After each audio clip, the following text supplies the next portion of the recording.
Welcome back. Today we're taking a look at my 2018 GT Pro Performer. This is a 26-inch bike that GT reproduced based on the 1986 lineup. So it has those graphics and that look. This one happens to be in Dayglow Pink, color from back in the day. There was also a Dayglow Orange in 1986. But I was really after the pink. And when this came out, I was, drawn to it.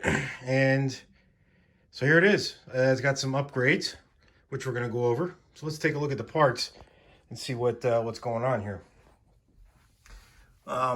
Buried underneath the clear coat, GT put, That's pretty neat.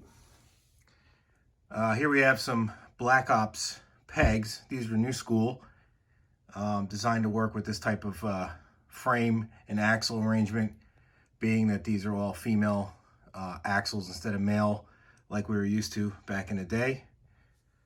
These are GT Super Lace hubs, a little bit different from the pattern of the Generation 1, Generation 2, and Generation 3.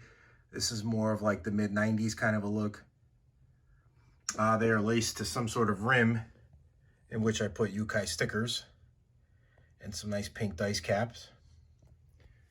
I did swap out the cranks. They were the same, but they had black lettering. And I decided I want the white lettering. I thought it looked nicer with the bike. So I swapped them out, traded them, if you will. Some VP 565 pedals.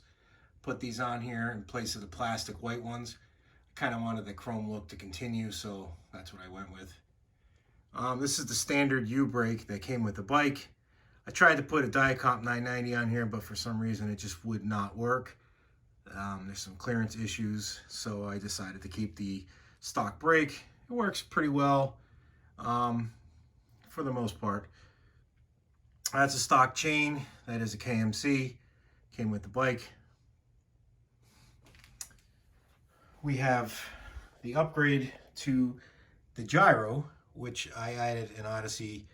I believe this is a GTX, and the Mission removable tabs, upper and lower Odyssey gyro cables, and I believe that is a Black Ops star nut headset bolt, if you will, for the pass-through for the upper cable.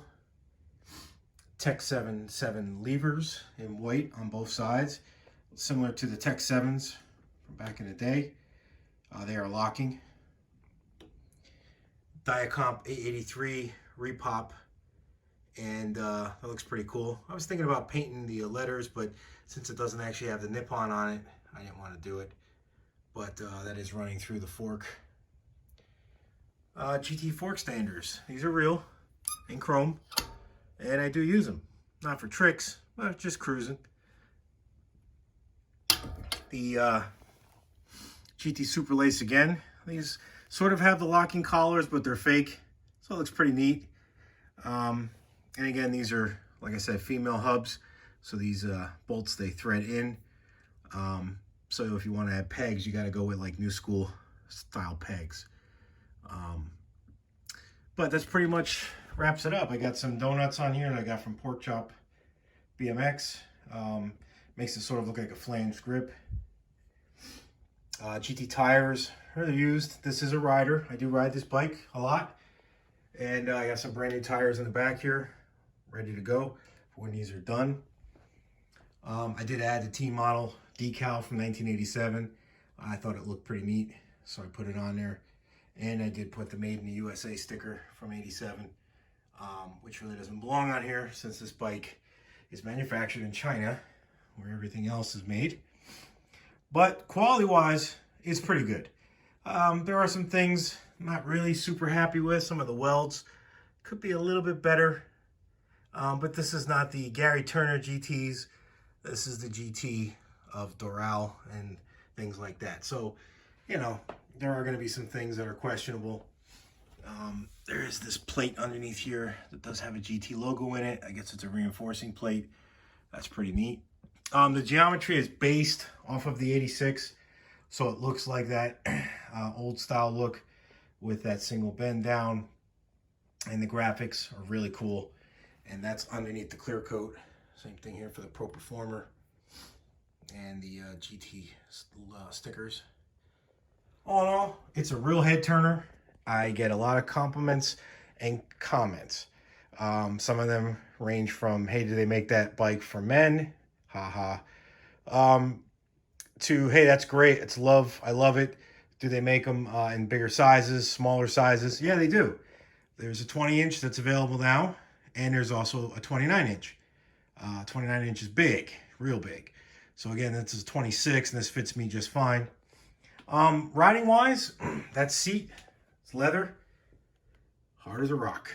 It is not fun.